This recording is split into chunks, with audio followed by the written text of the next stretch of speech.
What is going on, guys? It is Drone, and welcome to the Minecraft Farming Guide. This is a series where I show you how to collect a ton of materials inside of Minecraft by building really efficient and really effective farms. Today's video, we're going to be focusing on slimes, how they spawn, and how to set up an effective slime farm inside of your own world. So without further ado, let's go ahead and let's get right into it. So in order to set up an effective slime farm in your own world, you're first going to need to know how slimes actually work. You need to know how they spawn, where they spawn, and also how they interact with iron golems. Now, if you already know all of this information, then you can go ahead and skip to the time code that is on screen now in order to just see the farm design. But if you need to know what slime chunks are, how slimes spawn, and things like that, I recommend watching the entire video so that your slime farm actually operates. So in case it's not already obvious, what we have in front of us here is a slime. Now, slimes are kind of a special case inside of Minecraft because they don't abide by the same spawning algorithm that something like a zombie, a creeper, or a skeleton would consider. Whenever they try to spawn in, they actually look for low light levels. So if a light level is low enough, they will spawn into the world. Slimes, however, don't care about light level. It doesn't matter if an area is completely lit up or completely dark, they still will try and spawn into the world as long as other criteria are met. So what is the other criteria that slime need in order for them to spawn? Well, they can only spawn in two places in the world. They can either spawn in swamp biomes on the surface, which is a pretty good way to get some slime early on, but not a good way if you're wanting to build a slime farm. If you're wanting to build a slime farm, you're going to want to find what is known as a slime chunk. So what is a slime chunk? Well, let's actually break this down a little bit further first. What is a chunk? A chunk inside of Minecraft is a 16 by 16 area in which the world is generated. So if you're on Minecraft Java Edition on the PC, what you can do is hit F3 and G, and it will bring up your chunk borders. So as you can see here, I just hit F3 and G on my keyboard, and you can see this is the outline of the chunk that I am currently in. This is a 16 by 16 area that a slime could potentially spawn in if this was a slime chunk. Now, this area that I'm currently in is not a slime chunk, but that area right over there is. This is a slime chunk, and as you can see, because this area is lit up, slimes are the only things that can spawn down there. And also, I'm in a desert biome, so it looks like some rabbits can spawn down here as well because they have access to sunlight. But under normal circumstances, this would be completely underground, and the only thing that would be able to spawn down here would be the slimes themselves because it's lit up, so creepers, skeletons, and zombies could not spawn down here. So how do you find these slime chunks? Well, there's a couple of ways that you can do it, and the first way that I'm going to show you is going to require us to go into a world that is not super flat. Alrighty, ladies and gents, here we are in a normal Minecraft world, and this is the legitimate way to find a slime chunk inside of Minecraft. I'm going to show you another way that is a bit more cheaty here in a minute, but this is the legitimate way, and it's also a longer way to find your slime chunks. So let's go ahead and cover how to find a slime chunk the legitimate way inside of Minecraft. So the first thing that you want to do is go below Y level of 40. So as you can see here, we are down on Y level 24. And that is because even whenever you are in a slime chunk, slimes will only spawn below Y level 40. So all we have to do is go inside of our caves, light up a ton of area so that other mobs cannot spawn, and that slimes are the only things that can spawn in this area. Then what we do is we just have a waiting game. We wait to see if any slimes spawn in these areas, and if they do, we know that that chunk that they spawned in is a slime chunk. Now, this can be a very, very long method in order to find a slime chunk because slimes are not exactly the easiest thing to spawn into the game, especially if it's kind of some rougher terrain. So another way that you could do this is just clear out large areas. Clear out very large areas underground and then see if slimes spawn in that area. If they do spawn in that area, that means that that area is a slime chunk. And you can use F3 and G in order to show your chunk borders and see, hey, a slime just spawned in this area. This area is a slime chunk, and you can then clear that slime chunk out. Now, this is the long but legitimate way to find a slime chunk. Let me show you guys another way that is slightly cheaty. Alrighty, ladies and gents, so here in the exact same world, what we're going to do is first and foremost get our seed for this world. So in order to get a seed for the world, all you're going to do is type in /seed, just like so, and it will output a string of numbers. This is your world seed, and it determines how the world generates around you. So what I'm going to do is I'm actually going to take this seed and plug it into a program that is going to show me where all of the slime chunks are. So let me go ahead and load up that program and I will show you guys how to use it.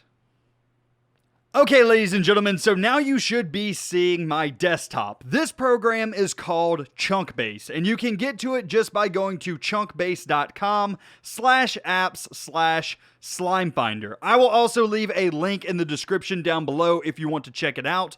But all you're going to do in order to find your slime chunks is take your seed from the world that you just got and go ahead and paste it into here and then hit Find Slimes. And what it is going to do is show you the chunks in which a slime can spawn. So as you can see, if it is marked in green, it will give you your coordinates down in this area here and tell you exactly what chunk these slimes will spawn in.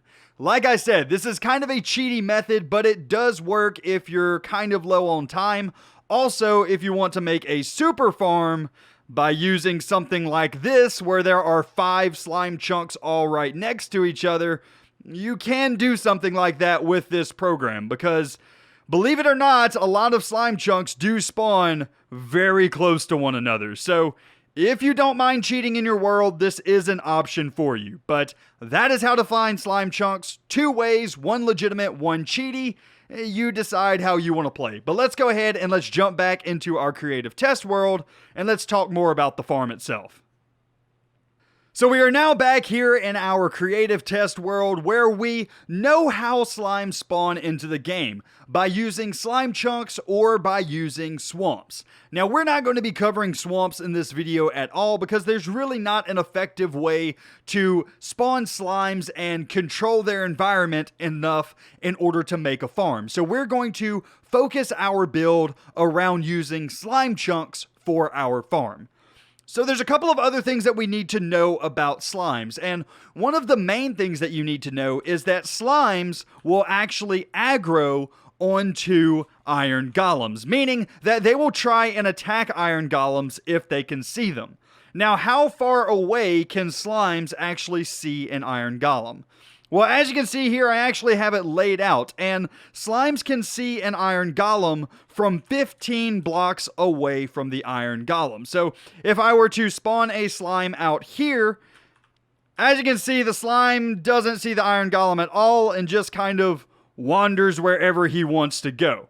But if we spawn a slime anywhere in this green area, like so, he will immediately target the iron golem and start heading that way. That guy's kind of small, so he's going to take a few minutes, but if we do a bigger one, as you can see, they are all bolting over to that iron golem because they want to kill him. So 15 blocks away is how far a slime will track an iron golem. We're going to use this in order to clear out most of our pad for our slime chunk. So let's actually get into building a slime farm now.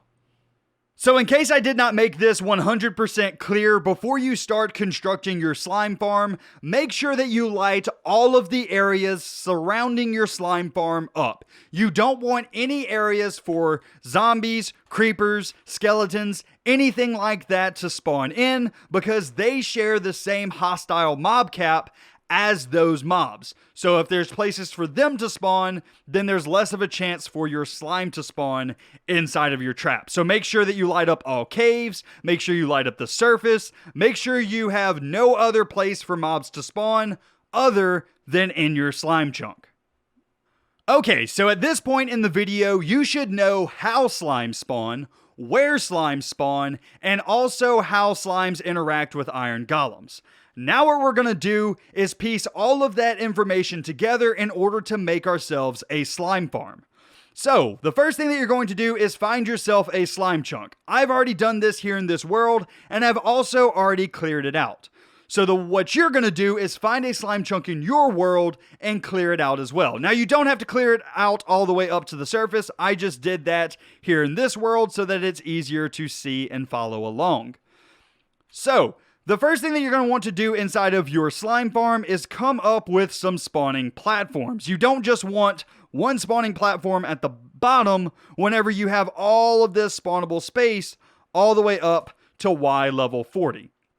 So what you're going to want to do is start at Y level 38 with your first spawning platform. Now the reason Y level 38 is important, as you can see here looking at block, Y is 38. The reason that this is important is because Y39 can still spawn slimes. However, Y40 cannot. So as long as you have one block above this spawning pad, slimes should still be able to spawn. But if you were to put your first platform on this level, technically this is not a spawnable space for slimes, so they would not spawn. So this is just kind of a cheeky way to get one more spawning platform out of your slime farm. So at Y38, you're going to fill in this entire chunk all the way across and make yourself a spawning platform for these slimes. Once you are done filling in this level, you're going to go 3 blocks down and start another level. And you're going to do this all the way down until you hit bedrock. Get as many spawning platforms as you need for your slime farm. Now, there's one other thing that I want to mention is this is an overkill slime farm. I'm going to put in every single layer that I possibly can in this tutorial, but if you don't need this many slime balls, you can just come down to, I don't know, say this area and just do a couple of spawning platforms like so. It just kind of depends on how many slime balls you need. This is for the insane people that want as many slime balls as they can out of a slime chunk. But if you don't need that many, you can always just do a couple of spawning layers instead of this many. So what I'm going to go ahead and do is I'm going to fill in all of these spawning layers, and then I will bring you guys back whenever we talk about lighting. Okay, so since it is nighttime, let's go ahead and talk about the lighting pattern that you're going to want to use for your slime platforms. So what you want here is the most amount of light that you can get into the farm in order to keep other mobs from spawning in here, but you want as little translucent blocks as possible because slimes, like other mobs, cannot spawn on translucent blocks such as glowstone, glass, torches, anything like that. So we want as few of these in the farm as possible, but as many as possible in order to keep things like skeletons and zombies from spawning in your farm. So what we're going to do is we're going to come over to the corners here and count out by 3 blocks. So 1, 2, 3, and then in the 4th block, you are going to place a glowstone. You're going to do this for all 4 corners. So 1, 2, 3, and then your 4th block. Do this for all 4, and then we will move on to the next section. 1, 2, 3, just like so. As you can see, a lot of the platform is now lit, but it's still not perfect. Because if we stand over here and hit F3, our block light is at 7, which means that skeletons, zombies, creepers, things like that can spawn. You have to have a block level of 8 in order for other mobs to not be able to spawn. So what we're going to do is we're going to put some glowstone in the dark spots.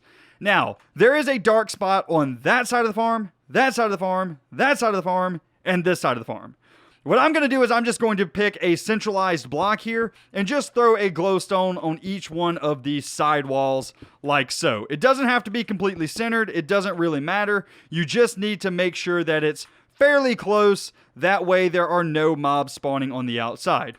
And then the last thing that you need to do is somewhere in the center, place a glowstone down like so. And now your platform is completely lit up so that no mobs can spawn on here that is not slimes. If we go ahead and check this block over here, that is your darkest block, it is at block light level 8. So it is just lit enough that other mobs won't spawn, but slimes will. So that is absolutely perfect. This is the glowstone pattern or sea lantern pattern, whatever you want to use. You can even use jack-o'-lanterns if you want. You're going to want to do this, that way only slimes can spawn in your farm. Also, if you're running low on glowstone blocks or any type of lighting blocks that you're using for this farm, you can technically use the light from the above layer to help you out on the next layer for lighting. I don't really like doing this just because I think that every layer should look identical, but if you want to go around and check for the block light like this and see where the block lights of 7 are and place a glowstone in it, you can do that. But just for consistency's sake, I like to do all of my levels the exact same. So 1, 2, 3, and just like so, and keep them all exactly even. This is more of a personal preference thing, but just remember you're trying to keep as much glowstone in here and also as little glowstone in here. So you got to find a nice balance. Technically, I should probably just use the light that's coming from here in order to do this level, but my OCD is not going to let me do that. Okay, so once you have all of your spawning platforms in, what you're going to want to do is make a killing trench off to one side of the platforms. Now, it doesn't matter which side you do this on, so I just decided on this side, and I dug 3 blocks wide all the way down alongside my platforms. And then once I got to the very bottom spawning platform here, I dug 2 more blocks down and put down some magma blocks at the bottom. What this does is whenever any of your slimes fall off and split into the smaller slimes here at the bottom, they will constantly take damage on these magma blocks, thus leaving their slime balls down here for you to run a hopper minecart underneath all of these, picking the slime balls up. So the last thing that you need to do in order to make this farm super efficient is get an iron golem on every single one of these floors. So basically what you'll do is you'll start at the bottom here and you'll place down some blocks just like so, place down some oak fences, and then place down an iron golem behind those oak fences just like so. Then you can push your iron golem forward just a bit like that, and then add in a back wall back here to keep him nice and tight up against the front of his cage. Then your next layer will just come one above his head like so, and this should be even with the very next spawning platform. This will be where you, once again, add in another iron golem, and you're going to do this all the way up until you are out of spawning layers, and your farm will then be done. Now let's talk about if you want to make this farm super ultra efficient. Because the iron golems only attract the mobs up to 15 blocks away, if the mobs are on this side of the farm, it may take a minute for them to come to about this point here for them to realize an iron golem's over there and come running to their death. If you want this farm to be as efficient as possible, what you would really want to do is add another set of iron golems on the other side. That way the entire spawning platform is covered and they are constantly jumping off and targeting one of the iron golems. Now, my personal belief, it's not worth the iron in order to do this. Yes, you're giving up slight amounts of efficiency by not doing it, but I really think that this farm is already way more efficient than most Minecraft players will need. But if you happen to think that you need it all the way, you're literally going to do the exact same thing, a 3-wide trench with some iron golems stuck in a room back here. By the way, make sure that you light up this room with a jack-o'-lantern or something. That way nothing spawns in there and kills the iron golem. But yeah, that's basically what you're going to want to do for the other side as well if you want ultra efficiency.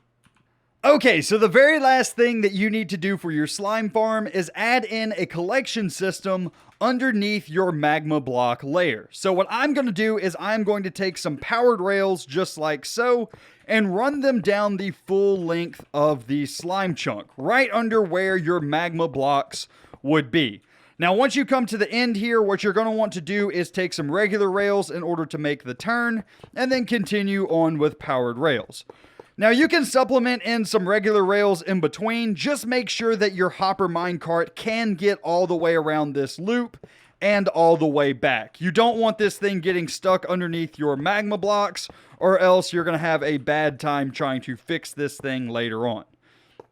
So now what you're going to want to do is just power up these powered rails. So I'm going to remove some of these blocks. I'm going to use some blocks of redstone. You can use levers or whatever you need to in order to power this thing. And then we're going to add in some more blocks of redstone right down here like this. This is going to allow for a hopper minecart to go all the way down and collect all of the materials underneath where these magma blocks are. So if we go ahead and give this a shove, it should make it all the way around, come back, hit off that wall, and bounce back, coming back the other way, and it should end up right here where we're going to have an unloader system set up. That worked absolutely perfect. Let's go ahead and work on the unloading system. Okay, so the last thing that I'm going to add to this farm is going to be a hopper minecart unloader. Now, for the purposes of this tutorial, I'm going to leave the output chest here at the bottom of the farm, and you guys can decide what you want to do with the items after the farm is built. So if you want to pipe the items up to the top using an item elevator, you can do that. Or if you want to leave them down here at the bottom, you can do that as well. So this chest right here is going to be your output. You can do with the items what you will after the farm is built. So the next thing that you want to do is pop a hopper into the side of that chest just like so, and then get a powered rail and place it on top of that hopper. The next thing that you want to do is get a slab just like so and place it even with that powered rail like that. Next, what you're going to want to do is get a couple of stone blocks because we're going to have to get a slanted detector rail right here. So place down a detector rail, then place a powered rail, break the powered rail, and then place down another block just like so. Now you have a slanted detector rail just like that, and that will detect whenever the hopper minecart is here and has items in its inventory. So next what we're going to do is we are going to take a comparator signal out of the back of this block and into a block just like that. That goes into a redstone torch. On top of that redstone torch, we are going to put a block with a redstone torch on the side of it. And then across from that redstone torch, we are going to place a repeater going into another block with a redstone torch on the side of it. Now, underneath that redstone torch, you are going to grab a fence gate and place it right here.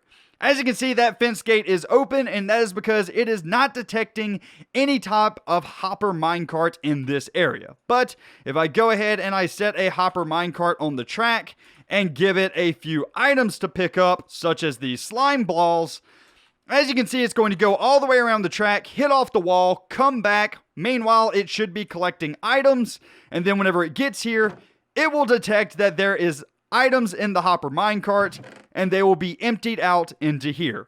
Once the hopper minecart is completely empty, it will continue on its way, grabbing up more slime balls, and then coming back here and unloading. The last thing that you need to do for this farm, in order to finish it up, is just place your magma blocks back down, and this thing will be working A-okay, and you now have yourself a working slime farm. So one last closing remark about this system is that if you ever want to turn off the hopper minecart from collecting materials, because sometimes these hopper minecarts will break if you unload the chunks that they are in, you can actually shut this farm off by coming to the side of this block here that has this torch on it, placing a lever, and then just flipping the lever on.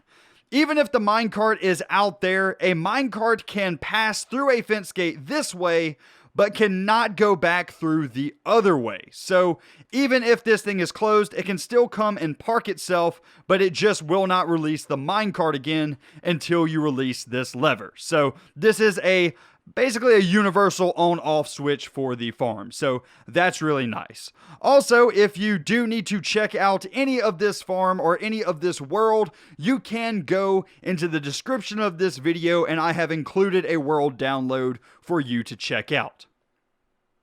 So whenever I showcase a farm in a video that is not my own creation, I like to give credit where credit is due. So this original farm idea was by ilMango, but his video is about 2 years old at this point, so I wanted to include this farm in the farming guide. I do hope that you guys enjoyed an updated version as well as an explanation as to how slimes work in the first place.